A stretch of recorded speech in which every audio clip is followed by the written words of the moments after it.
I'm going to go ahead and share my screen and start with introductions, and then we'll go from there, okay? Sounds great. Thank you. And you have started recording, correct? Very good. I have. That is Perfect. typically the one thing I would forget. So we'll go ahead and get started officially. Welcome, everyone. My name is Matt Sowers. I'm the Director of Secondary School Counseling. Our counseling administrative team, comprised of myself and Miss Sia Knight, have been working behind the scenes with our CTLs, our department leads. CTLs, for those that are learning, are all of the acronyms here at Meridian and Falls Church City Public Schools. That's your collaborative team leaders. And we have all those listed here, and you're going to have an opportunity this evening to listen to each of them, go through and describe information about curriculum and the courses that we offer here at Meridian.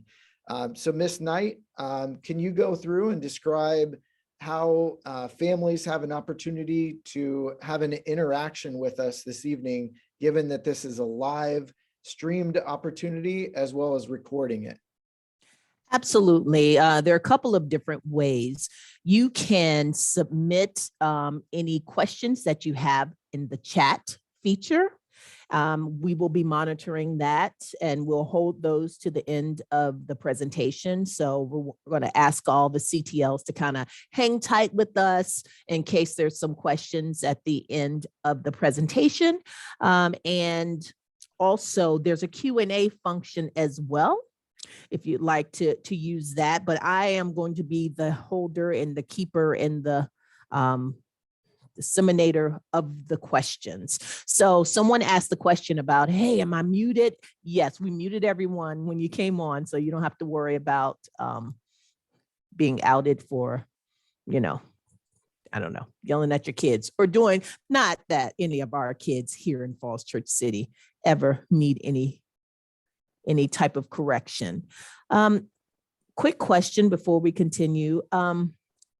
Jen Fessenden, I hate to put you on the spot here. Do you need to come on stage? Message me, please. That's all. All right, so we're going to go ahead and kick off the night with our language and literature department, and Miss Weston will go through and take the floor.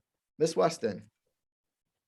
All right, thanks. So you're going to go through the slides, I assume? Are you clicking through the slides? I will be driving those for you. Perfect. Okay, thanks. So language and literature is the IB language for the English classes at Meridian. And so students are going to be taking English classes every year.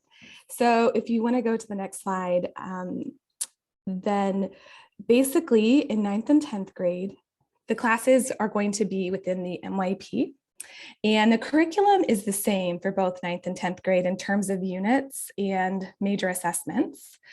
The difference that students have as options are between a standard class and an honors class.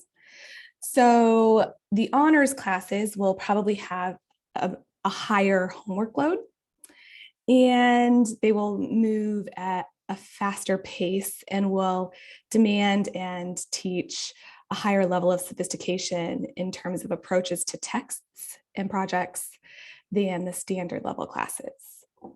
So the other thing that's helpful to know in terms of the standard and the honors is that the honors, if students want to take honors or higher level classes as juniors and seniors, the honors levels in 9 and 10 are going to be preparing them better for those levels as juniors and seniors. In 11th and 12th grade, students will have 2 options, and they are both within the diploma program for IB. So all of the English classes that we offer for students are diploma program IB classes. So we offer one of those at a standard level, and that is the language and literature course. And then we offer one of those at a higher level, and that is the literature course. Both courses span 2 years. So whatever students sign up for in 11th grade, they will also be taking in 12th grade. So it's really key as for sophomores, as they're registering for English courses, to give careful consideration to these two options, because it's going to be the same class that they're taking, both 11th and 12th grade. So if they take the standard level language and literature course, that class will focus both on literature and elements of language and language study. So things like media literacy, the history of language, different types of discourse. And it will also look at different types of texts. So for example, we are just finishing in the standard level course right now, a unit on street artists in 11th grade. And in 12th grade, they're starting a unit on photography in the standard level Lang and Lit class. Those who take the standard level class, language and literature, will still need to be responsible for 3 IB assessments at the end of throughout the course. So they'll do the oral, and then paper 1 and paper 2 are at the end of senior year. The higher level course, the literature course, focuses on what you generally consider to be literary texts. So fiction, nonfiction, literary nonfiction, poetry, and drama. There are more texts that are covered throughout the course. It relies more on student independent work and creativity. And then it's also going to be similar to the honors classes in 9th and 10th grade. The higher level class is going to be more rigorous and expect more sophistication in terms of interpretations and approaches to texts. So the higher level course is more what you would often consider to be sort of associate with English courses, looking at literary texts. That course will have 4 IB assessments. So the same 3, the oral, paper 1 and paper 2, and an additional HL essay that they need to complete. So those are the 2 options, and there's a course fair you've probably addressed or will address this Friday. I would encourage students to come learn more if they're sophomores, to kind of come understand their options as well. There are 2 electives in the English department. One is creative writing and one is journalism. And both of these are open to 9th through 12th graders. And in creative writing, they usually focus on one of each of the 4 genres throughout the year. And in journalism, students are being expected to research and then write for the school publication, The Lasso. And there's also opportunities for student leadership in terms of being editors for The Lasso in that elective as well. So those are the 2 electives. And next up, we have Eric Duche, who is the CTL for individuals and societies. Thanks, Angela. So we have a lot of electives that I'll talk about, but there are also 4 years essentially of courses that students can take. First, I'm going to talk about the 3 levels of required courses that students will take. I'm not going to talk at all really about world history. All freshmen take world history. We don't have any other options for freshmen. That's our standards-based grading course, and there's no like honors or anything like that. So on to the government options in 10th grade. So after world history, you have 2 options for your courses. You have standard government, you have AP government. They're both going to follow similar curriculums. The government curriculum focuses solely on the state SOLs. There is no SOL exam for the government course, but there are standards, obviously, and benchmarks that they follow. The AP government course standards and curriculum follow a fairly similar route, but it's tied to the AP curriculum and the AP test that happens at the end of the year. This is a college level course. This is the first upper level course we have in social studies or individuals and societies. Reading is really important. Writing skills is really important. The ability to analyze text, and there's a decent amount of homework, but it's a pretty heavy level course. Then as we go on to 11th grade, we have US history and the history of America. We call it HOA. These 2 courses are pretty different. They meet the same requirement of hitting the US history for graduation purposes, but that's pretty much where the similarities end. So US history does follow the SOL, and there is an SOL exam depending on whether or not the student in the class needs it. Every student has to pass as of right now, and that might be going away. Miss Knight might be able to answer that better when that's going away. But as of right now, every student has to pass one INS exam. Most of our students pass it in World History 1 in 8th grade, and then they have another chance to pass it if they weren't here in 8th grade. They can take it in 9th grade in World History 2, and a lot of kids will pass it there. And then if they haven't taken it or passed it by that point, then US history is their next shot at passing it. That course is a typical survey course. We're going to try to cover everything from the founding of the United States, even pre-Columbian period, all the way up to yesterday. I mean, we don't really get that far, but that would be our goal. History of the Americas is our first part of our two-part HL course. They cover 3 case studies right now. The 3 case studies and the 3 case studies we've covered for a while are the Civil War, the early 1880s to the 1900s, and the civil rights. So in the 1880s, we're talking roughly about, I have my notes here. We're talking roughly about like the McKinley presidencies through Teddy Roosevelt, through Woodrow Wilson, and like the women's suffrage and that era. And then civil rights movement. This course, again, is very reading and writing heavy. They're going to do a major research project. And there is an IB exam after the completion of IB World, which I'll talk about here in a second. Well, actually, let's just go to IB World because these two would tie. So in 12th grade, the last history course that's offered is the IB World History. This is the second part of that HL course. The content they cover is going to be the South African apartheid, and that's the bridge unit. So the HOA and the world history have a unit that like covers the same ideas or same concepts. So we look at US civil rights in the US course or the HOA course, and in the world course, they cover the apartheid in South Africa. And then they also cover single party states in the Cold War, just like in HOA. It's very reading, writing, and homework intensive. They currently do the IA in 12th grade. We are looking at the best ways to transition this to make this work between 12th and 11th grade in the future, and maybe partially done in 11th grade and finished in 12th grade, or all done in 11th grade. We're trying to work out what's the best route to go for students, but just know that at some point between 11th and 12th grade, they will have to do an IA.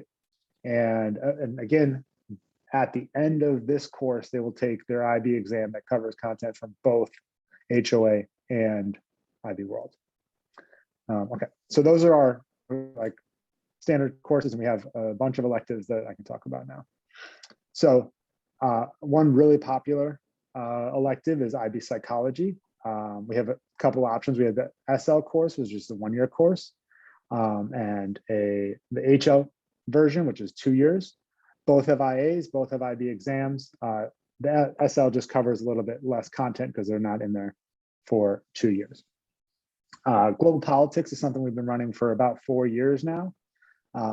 It looks a lot at current events and politics throughout the world, as it says, but ideas they're going to cover are power, sovereignty, human rights, peace, and conflict. There's no prerequisite for government, but the assumption is you already have a basic understanding of government, and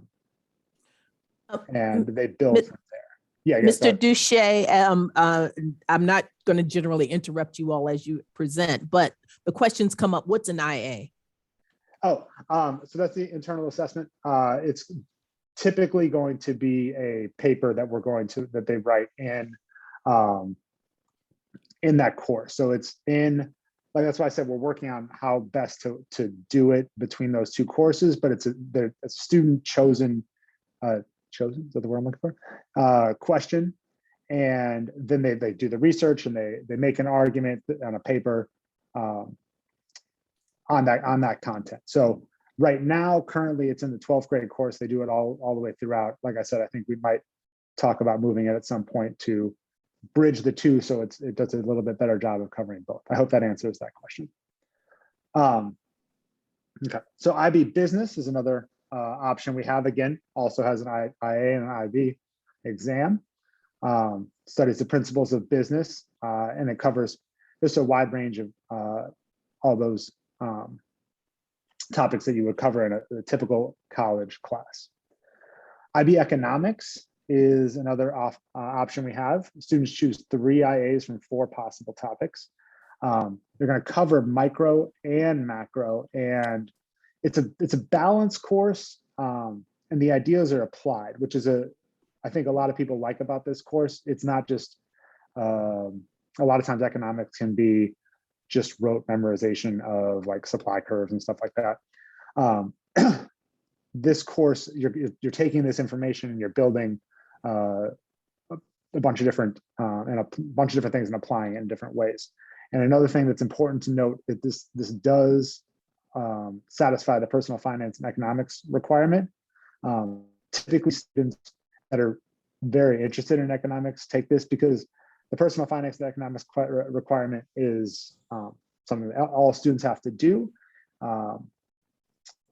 This just goes much more in depth into those concepts than you would get in the personal finance economics course. So our next one is African American history. This is running its second year. Miss Knight actually teaches it this year. This course does not have an SOL. We're teaching it in a case study base right now. And the idea is to cover American history through the lens and experiences of African Americans.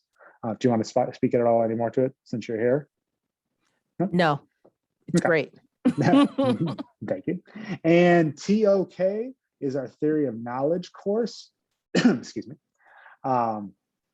So basically the goal is to understand what we know and what we think. And it's not psychology. It's people get those confused sometimes, but this is more about like the theory of how we understand things and how we learn and how we all those things that encompass there. So those are all of our courses. There was a lot of electives, I know. If you have any questions, feel free to email me at duche@fccps.org. Next up is math and Miss O'Keefe. And is anybody else here? Is it just Miss O'Keefe? No, Miss O'Keefe is enough. Okay. She is Yeah. here. If anybody else wants to take it over, you got it. Otherwise, I can take it away. Thank you very much. Yes, there was a little bit of confusion as to if I'd be here or not. So this is kind of basically my first week back from maternity leave. So bear with me as I'm getting back into the swing of things. Last week was my first week, but as we all know, it was kind of a hot mess. And so this is the true first week back, I feel like. So welcome. I'm going to talk to you about mathematics. There's usually a lot of questions about mathematics. I'll do my best to proactively explain things as best I can, but if you do have questions, either put them in the Q&A or send me an email at any time. So we've got, to get a standard diploma with regards to mathematics, you have to complete 3 credits in math, all of which must be at Algebra 1 or above. And if you want to advanced studies diploma, you have to do 4 credits of math, again, which would have to include Algebra 2 or above at some point. So graphing calculators, quick note there, they all are used in all high school mathematics classes. There will be some courses where there will be math you are expected to do without a calculator based on the type of course, and I'll kind of get a little bit more into that as we talk about the courses. So I'm not going to highlight every single math course that we have. Math is always kind of confusing as to where do I go from here? What are my options? And so I just strongly encourage you all, the best thing you can do if you have questions is definitely talk to your student's teacher or get in a conversation with them as to what they think would be best for your child to move forward. And so this is in our program of study. So I'm not expecting you to memorize it or anything right now. It's just to let you know that it is there and you work your way downwards and what your options are. It gets kind of crazy once we get past that Algebra 2 stage. And so I'll do my best again to start talking about our IB classes. Moving on to the main difference, starting with our geometry courses, we offer geometry at the regular level and geometry at the honors level. Geometry honors is only for our 8th and 9th graders that are taking it. And so our standard geometry is our standard course that's gonna put the students in the sequence to go on to standard Algebra 2 afterwards, but it does include some wonderful inductive reasoning, logic, proofs, all that fun stuff that your kids love to do is included in geometry. The geometry honors course is a much different structured course because it's very accelerated and it really emphasizes the student inquiry-based model. And so students are going to be doing a lot of work collaboratively with their peers. For those who really have strong algebra skills and really enjoy investigating, working together, collaborating, and are very self-motivated. And it's really going to set them up for some of the other honors level courses that we do have moving onwards. Going on to Algebra 2 and Honors Algebra 2 Trigonometry. So Algebra 2, both of these are a dense course because Algebra 2 is quite dense in regards to its standards. And so just keeping that in mind, Algebra 2 at the standard level will build off of our Algebra 1 skills, and it does prepare students for either of the IB Math standard level courses. You'll notice that there is that asterisk if students want to go into the analysis and approaches. That is a little bit of a jump, but we do have some modules put in place that they could do over the summer that would be really good for them to prepare for that IB Math analysis and approaches. So even if they are in regular Algebra 2, they're not locked in to a certain track or path. There are ways to get there, and we will be happy to help them get there if that is what they would like to do. Moving on to Honors Algebra 2 Trig. Again, it's going to be our accelerated course. Expect a lot more homework than you would at the standard level. And the biggest difference between these two courses is that one of the biggest differences, I would say for students at least, is the calculator expectation. In Algebra 2, students have access to their calculator pretty much the entire course. In Honors Algebra 2 Trig, we're really going to start diving into some of the math that students will be expected to do without a calculator and really analyze and problem solve without that. And that is to prepare them for, most of those students are going on to the IB Math Analysis and Approaches course where there are exams without a calculator. And so we're really putting in those skills early on in that course because they will be taking multiple exams in the IB courses in analysis and approaches that they are not allowed to have a calculator for. So that's kind of the big thing there is students just recognizing there will be some parts of assessments that will be non-calculator, but they will have some with their calculator.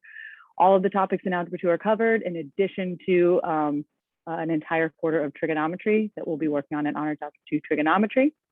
And it's really for those motivated who just love math. We all know who they are. I was one of them. There are some out there, and just really love solving difficult problems, collaborating, and are okay to ask questions when they don't know and are really willing to put in the work to master that content. And moving on to our IB world, I believe.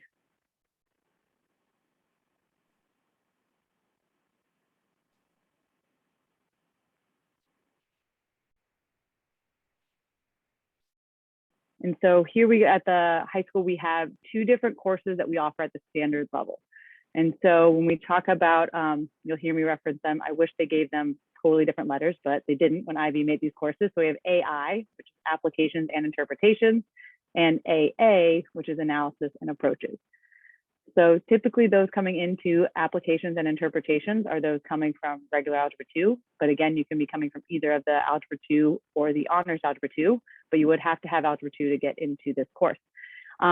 Both of the standard level courses are 2-year courses. So just keeping that in mind, you can't jump from 1 year of one to year 2 of the other. We've kind of had some questions like that, but they're 2-year courses and you want to take them as such.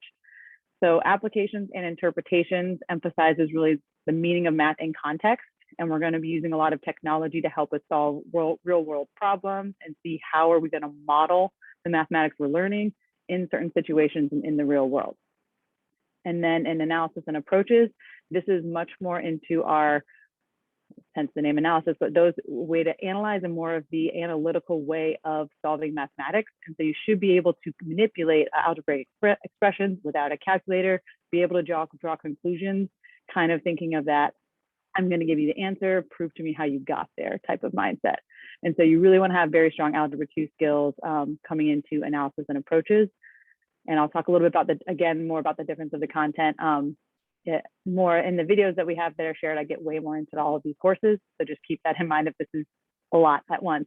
One thing just to keep in mind is the two courses, applications and interpretations, and analysis and approaches, they have the same 5 topics, general topics, everything from trig down to prob and stats and calculus.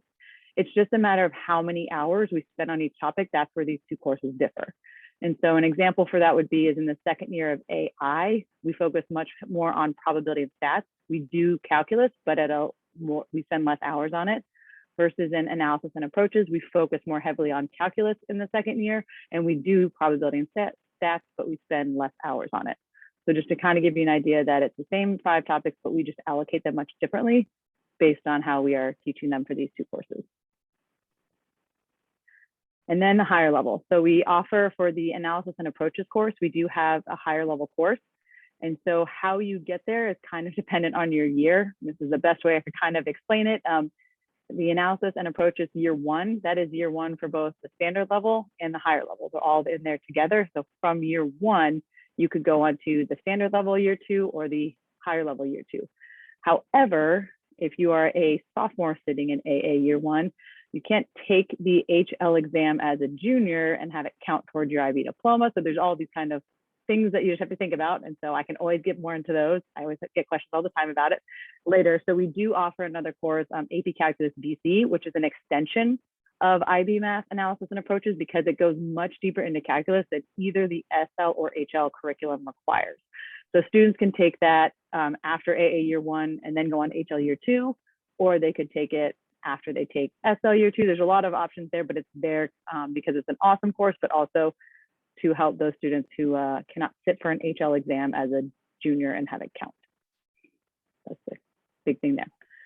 All right, this is my last one here is we've got these two courses, probability and statistics. We offer that currently, and you need to have either an AFDA, which is algebra functions and data analysis, or an algebra 2 to go into this course. Starting next year, we are hopefully going to be piloting the data science course. It is still pending approval by the state, so it's not in our program of studies, but we are allowing students to select that in anticipation of it being approved. If it would not be approved, they would be going into probability and statistics. But the difference between these two courses is basically probability and statistics is smaller level data, and it's going to be evaluating and incorporating, like it talks about there, appropriate problem solving approaches for that smaller set of data. But the data science course is really through that big data lens, and we're going to be going deeper into kind of major concepts like ethics within data resources and really diving into kind of more of what's more topical, I think, even within society today. It's a really great course that we're excited about. We're still learning a lot about it, but we have some descriptions that are coming in. I literally got a whole new Q&A tonight about them. So they're holding sessions about them with the VDOE, so we're learning as we go. So the cool thing about this one is that it has a little bit more of a project base. And so in the second semester, students would have kind of basically one major project they're working on in the second semester. So that's the big kind of difference here with data science, bigger data sets, bigger projects versus the smaller sets within probability and statistics. And so I've got a couple of questions here and I'll kind of see if I can answer a couple of them real quick, or if you wanted me to wait, I can wait, but I see there's just a few. So. You can go ahead and tackle those quick questions. So I'll wait for the standard, advanced, and IB diploma. I'll let the counselors describe the difference between that. But the summer prep courses, they're not necessarily courses that are for credit. And what I was talking about is we started them last year, and we're going to hopefully get to continue that here in this summer. That would be our goal. Is they're essentially Schoology courses with all of the resources and practice that students would need to help make sure they're prepared for the course they've signed up for next year. And so we will be able to enroll the students, or they could enroll themselves in this course and say, what do I need to know to be prepared? So it's really good for students to get to access over the summer in order to just do some extra practice and make sure they're ready to go. And we'll have more information about that coming in the spring. For the ones going from regular Algebra 2 into the AA Year 1, it depends on the student. I would say it shouldn't take them more than about like 4 weeks total. That would maybe too many, but 4 weeks total for that. And there's a question about the math electives. Mm-hmm. The math elective, the rigor, yes. So it kind of depends what the student's going into. So that's where I say the conversation with your teacher can be the best, because students, if they have some sort of post-secondary goal, whether it be college in a certain major or some other type of job field, then their teacher would be able to steer them into one of these two courses that would help kind of more tailor to what they're interested in. And definitely colleges are looking more into this, wanting to know if students are taking these probability and stats and data science courses, because that's becoming such a big part of our world, and if they're prepared in those fields.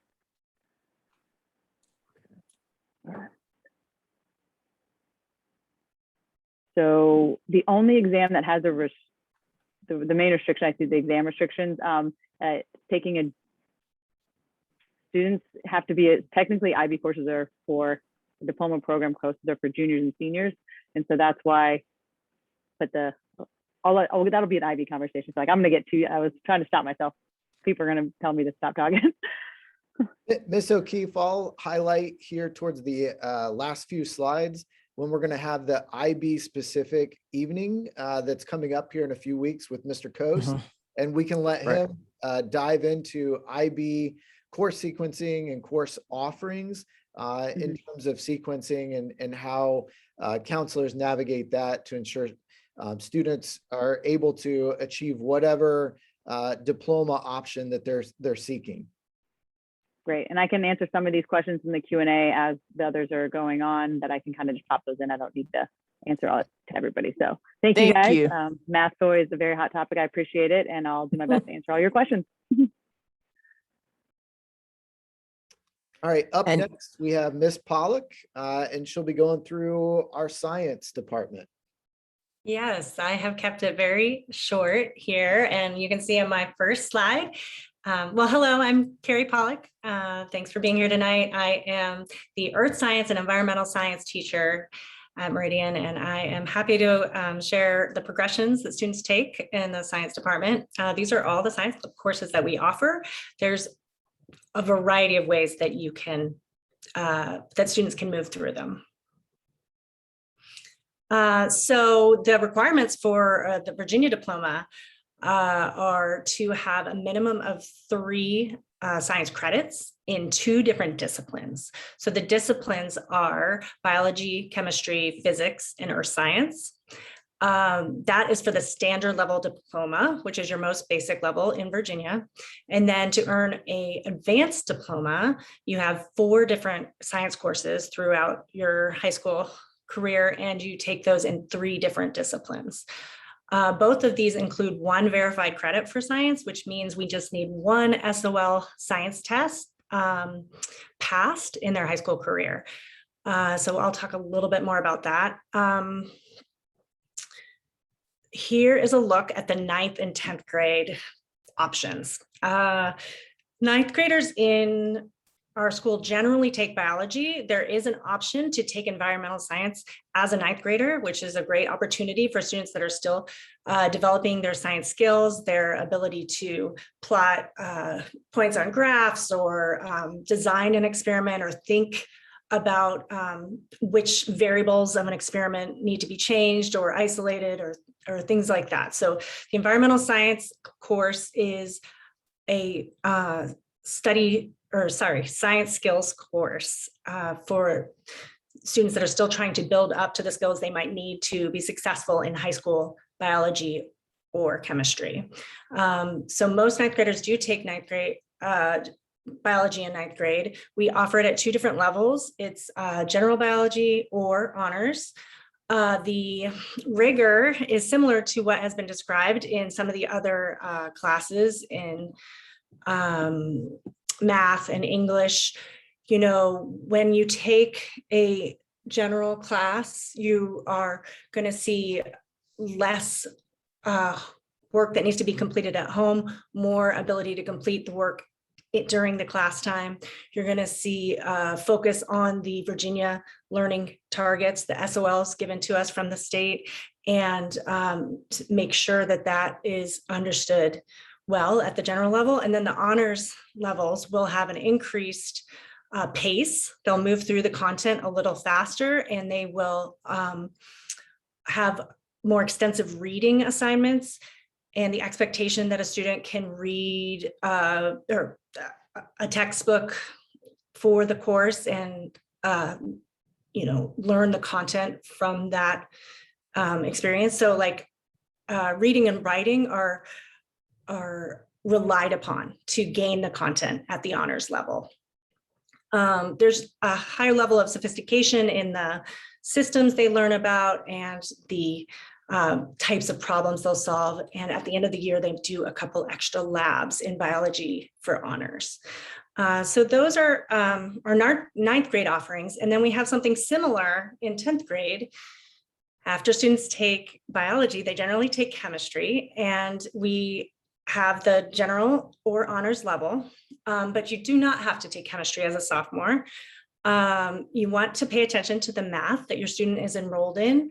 There needs to be a mastery level of algebra before students see success in chemistry.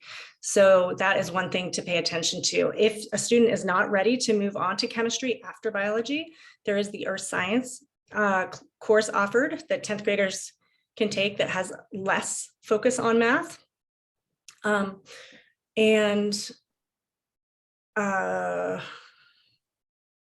Yes, that's the other offering besides chemistry in the 10th grade year.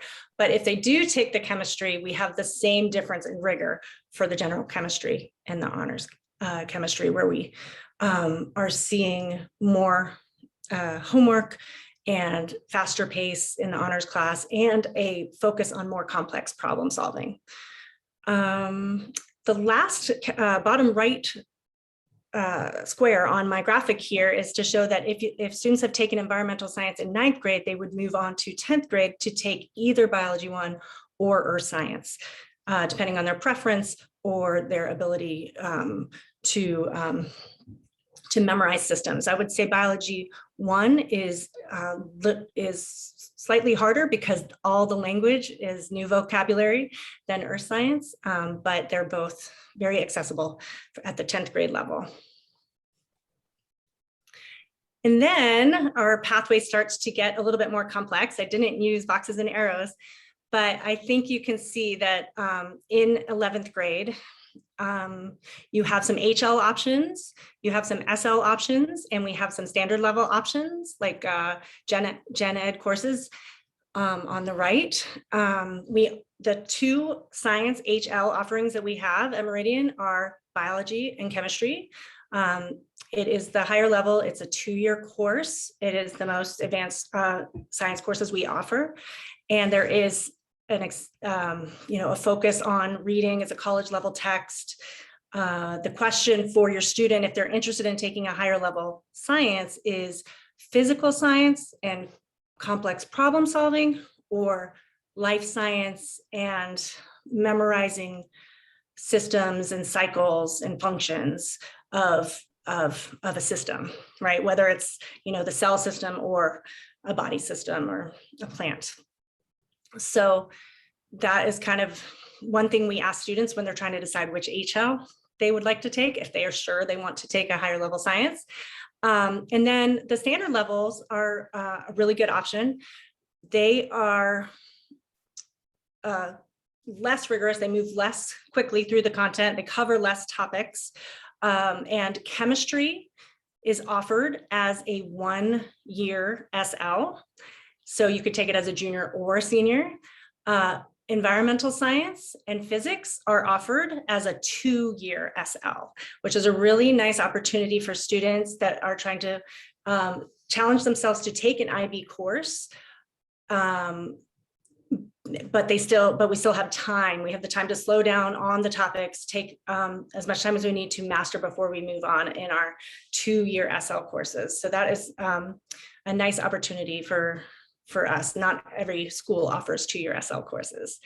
And then in the far right column, you can see you can take any of those courses. Biology 2 is the HAP next to it, stands for Human Anatomy and Physiology. That is a popular class with a lot of moving around and pointing out different systems of the body.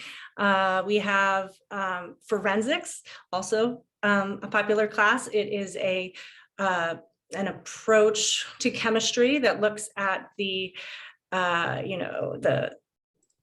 crime solving capacity we have with trace elements left behind or things like that. But there's also a focus on pharmaceuticals in the second semester of that course. Earth Science is an offering as an 11th grader. You can take it at the first year and then move on to the second year. It is space science, Earth and space science, and the space science is the focus in the second year. I do also want to mention that many students are able to have computer science count as their fourth science for the advanced diploma. And that is a nice way to meet all the requirements. It does not work for the IB diploma, but it is one option for students that works out. It's not considered its own discipline. So if you remember, we needed 4 classes and 3 disciplines.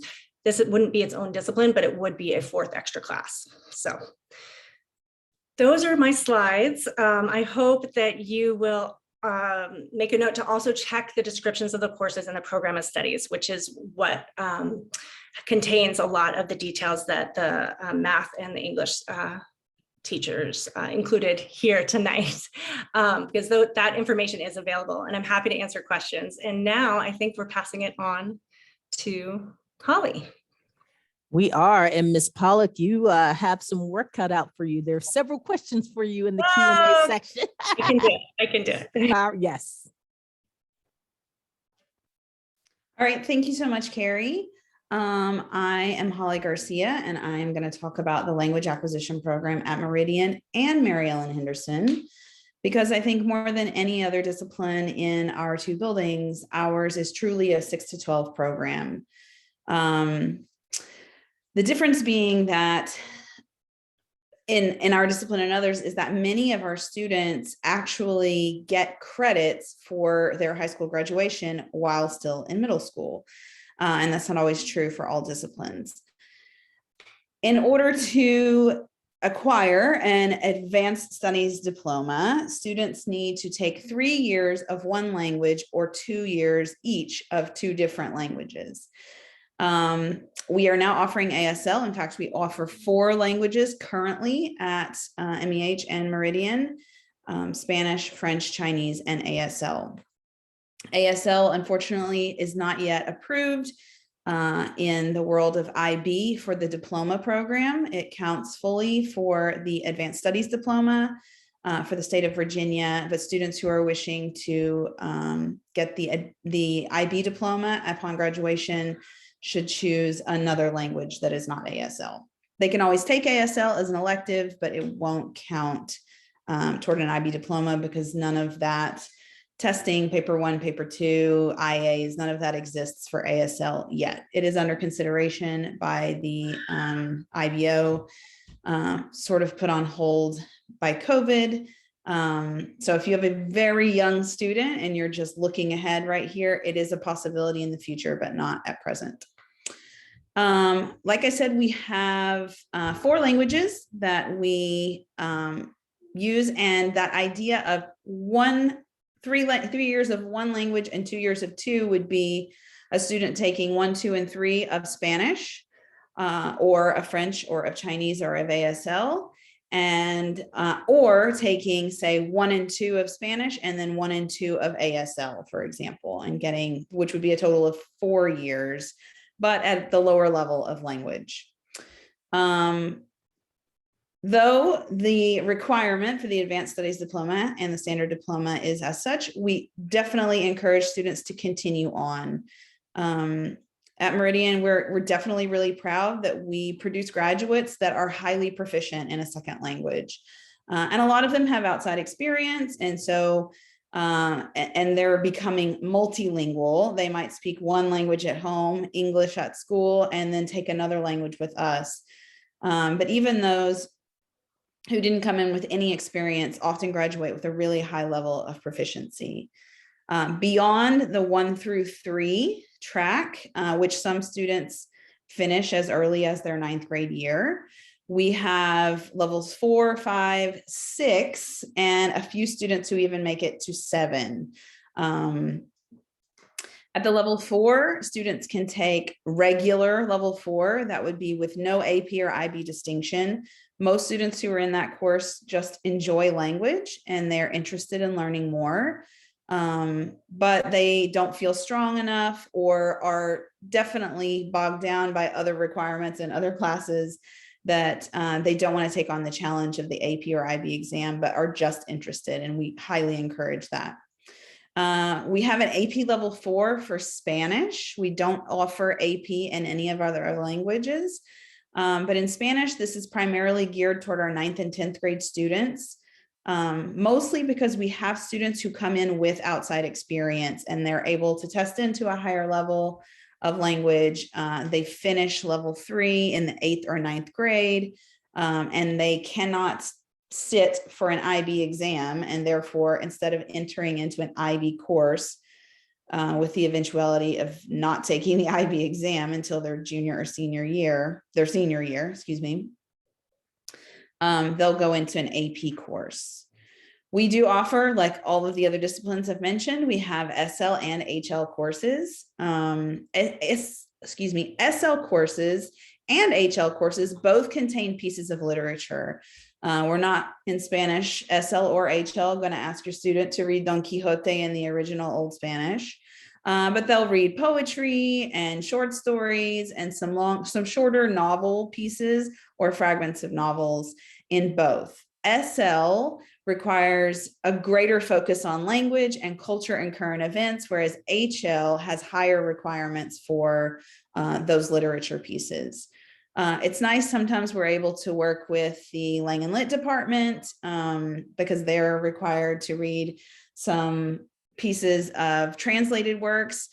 We work to try and highlight different authors as IB intends to give students a really broad view of literature in Spanish, French, and Chinese. Students who are in SL and HL will complete a paper 1. So it's a written task for that is on at the end of the year. Paper 2 that includes listening and reading tasks. The listening tasks are new just in the past couple of years. And then with COVID interruptions, it's sort of still just new doing the listening task. And they also have an internal assessment, which is a speaking task that they complete with their teacher in the building. That is monitored by IB.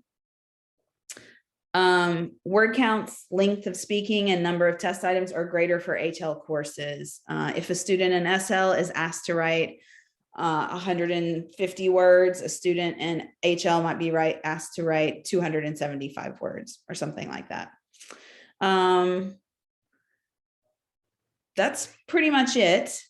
The thing about language is that it's fairly similar to math in that it builds upon itself. We're very fortunate at Mary Ellen Henderson to have a strong language program, which puts us receiving a lot of really strong language students. But students who don't do well in lower levels of language should consider repeating those languages or looking into outside study to be successful in these higher level language classes. Language is a use it or lose it kind of skill, and our students who don't use it, who don't care to use it, lose it quickly from year to year. But those that are interested, who watch videos and listen to podcasts and listen to music, they make really great strides. And like I said before, become really quite proficient before graduating from high school. That's all I have. I'd be happy to answer any questions later in the Q&A or in writing in the Q&A if needed. Next up is Mr. Will Snyder with the Career and Technical Education discipline. Yes, and you do have some questions in the Q&A box already, Ms. Garcia. So, Mr. Snyder. Good evening. Good evening. I'm William Snyder. I'm here to talk about the Career and Technical Education courses.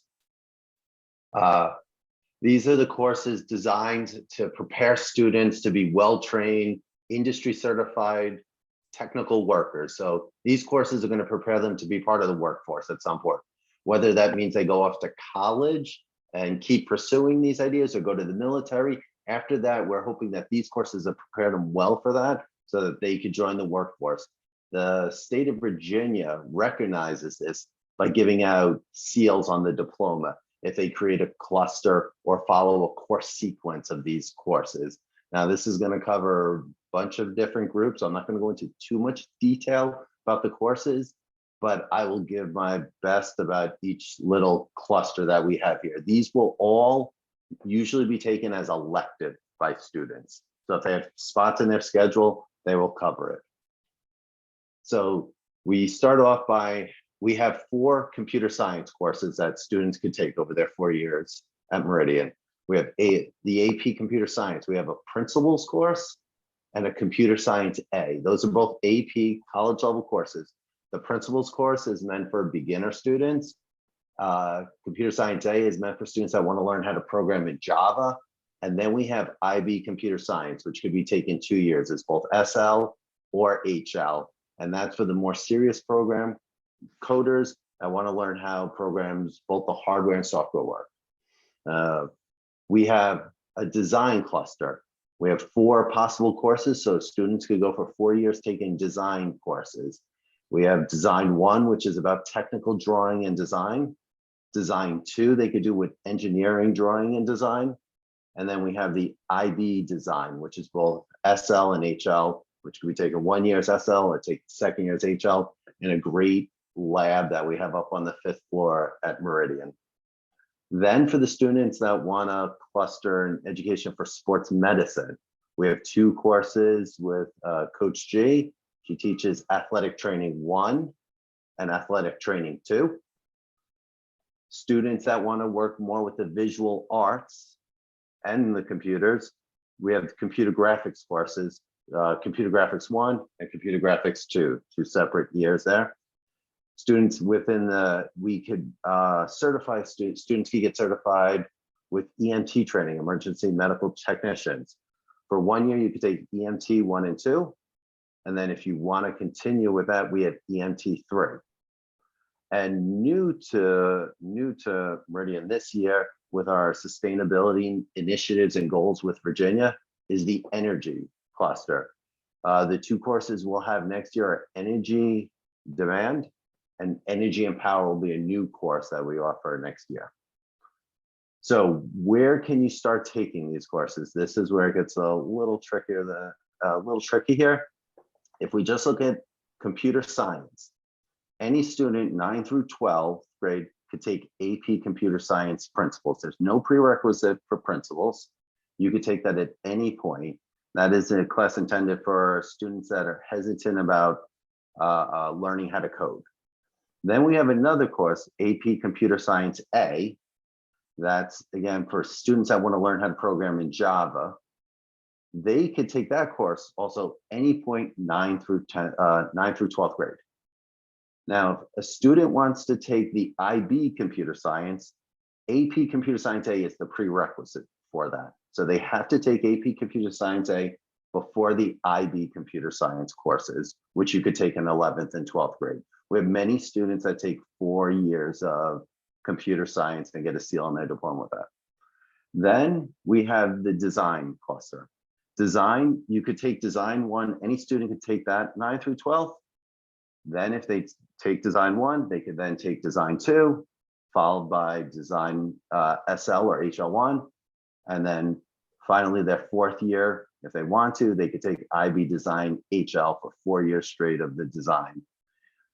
Computer graphics, it's you take Computer Graphics 1 at any point, and then Computer Graphics 2 if you didn't take Computer Graphics 1 as a senior. The energy courses, you could take them either one at any point. There's no prerequisite to these. You could take supply or demand, and then power will be our 11th and 12th grade courses for students that proceed. EMT, you would take 1 and 2 before you take 3, and then athletic training in 10th grade, you could take athletic training 1 as either a 10th or 11th, 12th grader, followed by athletic training 2. All of these courses, you have to take an industry credentialing exam.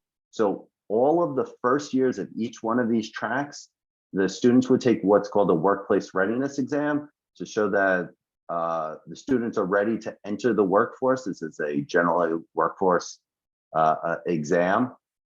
Then in the second year or in any of the AP or IB courses, they would take a credentialing exam, which is specific for each individual cluster. And I could go through that more and tell you which exams that would be. But the IB and AP exams count as those credentialing exams. So if you have any more questions about this, please reach out to me at Snyder W. Send me an email and I'll check if there's any questions. I think up next we have Miss Sample with the VPA. Thank you, Mr. Snyder.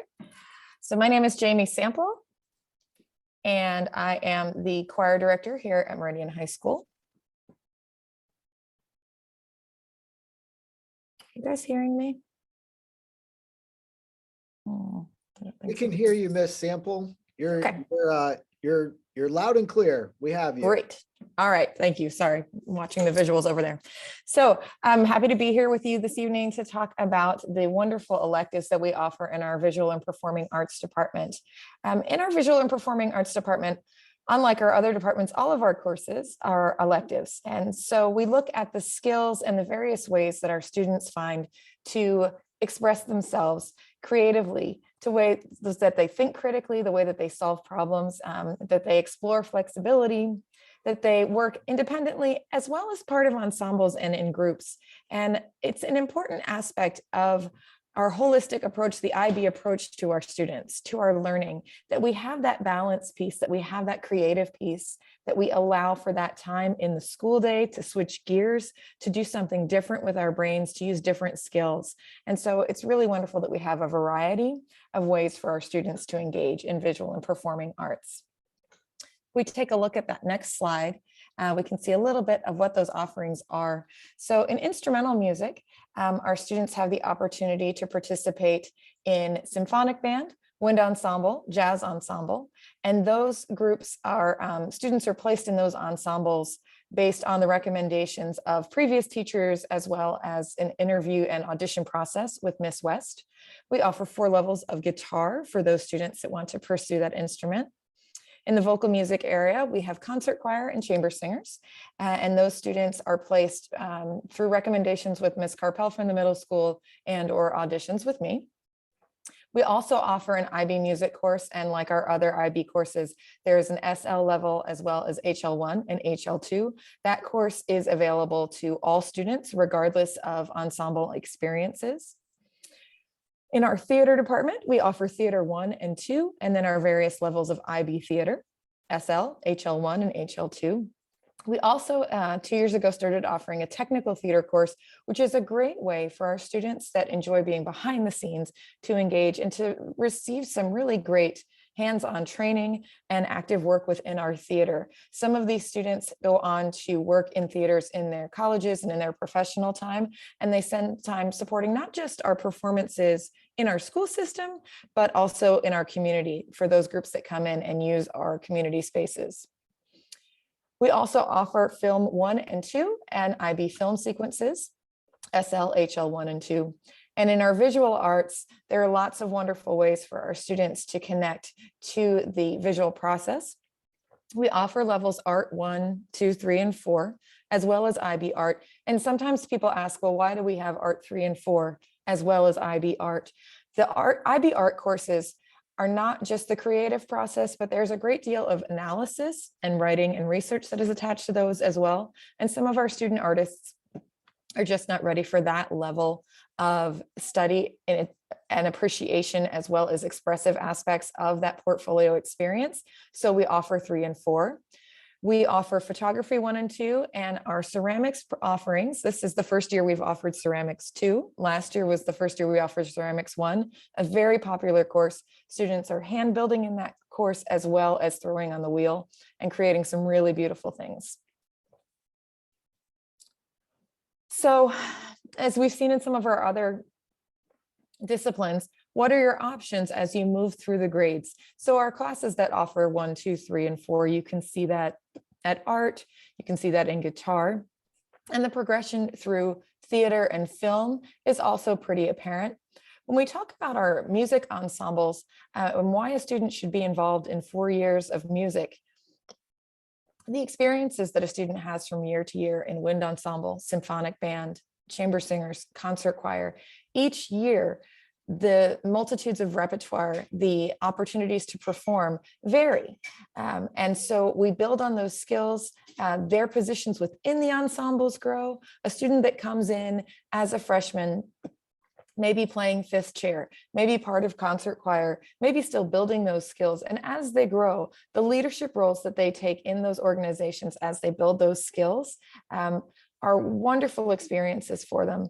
When we touch a little bit on the differences between those diplomas, I think it's important to consider the different ways that we are bringing balance to our students' schedules and allowing them to express themselves in a multitude of ways. In addition to teaching choir at Meridian, I also supervise our extended essay students and our creativity, our CAS portfolio, creativity, activity, and service. And for some students, that creative piece can be a challenging aspect of the IB diploma. For those that are involved in ensembles or in non-IB art classes, they're already tapping into that and having those experiences. And so they're able to use that ensemble time, those early art classes, some of those theater classes to fulfill that requirement. So lots of wonderful offerings in our VPA department, and I'm happy to answer any questions anyone might have. All right, next up, we just wanted to highlight the course registration timeline that you see on your screen right now. This information went out in the newsletters that posted on the 7th or last Friday. Obviously, tonight is the core curriculum night for families. So we're happy that you were able to join us this evening.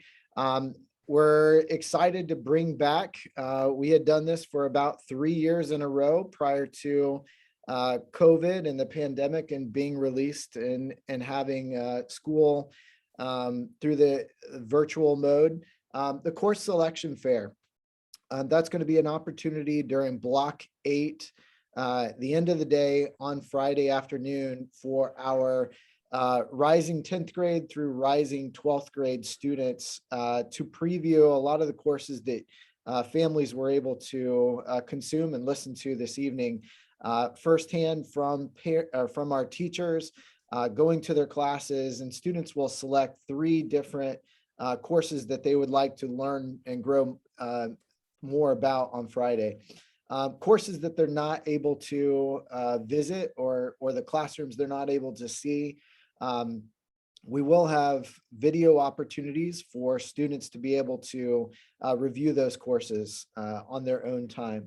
I have also highlighted on here a couple other parent sessions that are going to be coming up for our rising 9th grade families, which we'll announce again in the morning announcements, and then more information for another live Zoom stream opportunity will happen with our counseling team. And we've got those back to back. We've got the formal evening session for the rising 9th grade parent night. And then we have an informal rising 9th grade coffee. Again, these will be virtual opportunities to meet and greet our counseling team and the counseling administrators. You see that we have for February 1st and February 3rd, the high school counselors are going to be meeting with our rising 9th grade students and presenting to them course overviews. We're going to be talking about transcripts, diploma options, course sequencing, and GPAs, and getting students acclimated to the high school. And then after that, that's when we start having our high school counselors meet and greet students and work with them one-on-one through the weeks that you have. We'll start with the rising 12th grade students that are going to be pushing through the language and literature courses. And then our rising 11th and the rising 10th graders are going to be meeting again with their counselors one-on-one through their health and PE classes in 9th and 10th grade. And for students that are not currently enrolled into a health and PE course this school year, the counselors will be meeting with those students individually throughout that same week and the weeks following. And then our goal in the counseling department is to ensure that all courses, the requests that students are putting forth this 22-23 registration season are all submitted into PowerSchool following those meetings with counselors by March 4th.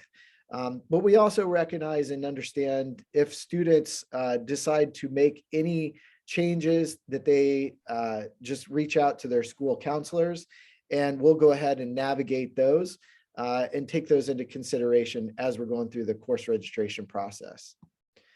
We also wanted to highlight, we mentioned Mr. Coast earlier, our IB coordinator for Meridian. He's going to be having a separate session on February 2nd. Again, these will be virtual sessions at 7 p.m. And this is really going to be geared for our rising 11th grade and rising 12th grade students, but we will open it up for our Meridian school community. But more information will be coming about from Mr. Coast. And then I'm going to kick it back to Miss Knight and have you take over questions and answers and see how we did this evening. So I think we did an excellent job, if I may say so myself, because we had a running Q&A box, and I tell you, these teachers got in there and they answered these questions directly, which I think is awesome, and that the parents could get the questions answered in real time. Now, for the rest of you all, if you missed kind of seeing your questions in the Q&A box, what I've done is I have copied all of the questions in the Q&A box and the answers that the experts have given. And we're going to post these so that you all can, if there's something that you missed or that you wanted to get the answer to, but you didn't, we're going to post those answers in the Q&A box. The only thing that I wanted to mention was someone asked about the difference between the standard diploma, advanced diploma, and IB diploma. And I think that really and truly, the biggest part of the explanation comes from the IB diploma. And February 2nd, I think it is, Mr. Coast is having his IB night. That's where you will get the most information. The bottom line is each diploma type has an increasing number of requirements, etc. But the IB diploma, Mr. Coast is the man to give you all the ins and outs of what it takes for students that get an IB diploma. I'm going to say, if there are any last moment questions while Mr. Sowers is thanking everyone, please let me know. Put them in the Q&A box and I will farm them out to the appropriate teacher and include it in the in my sheet that I have. Otherwise, Mr. Sowers, take it away. All right. Again, we'd just like to thank all the families and students that have checked in with us and stayed with us throughout the entire evening. We'd like to thank our CTLs, our department leads, the leadership that we have for our directors, and our amazing administrative staff for giving us the support and making sure that we have brought to families all the information to start the registration process. Please know that the whole course registration process will be over about a month and a half, 2 months. So students and families are going to have a great amount of time to reach out, connect with the people that you see on here, connect with your school counselors, connect with your teachers if you have any questions along the whole process and the timeline that we orchestrated tonight. So again, we're going to go ahead and let families sign off. We appreciate everyone coming, and we'll be posting this onto the Meridian webpage under the counseling area for all the future videos that we're going to be pushing out this year. So again, thank you, everyone. Goodbye. Thank you.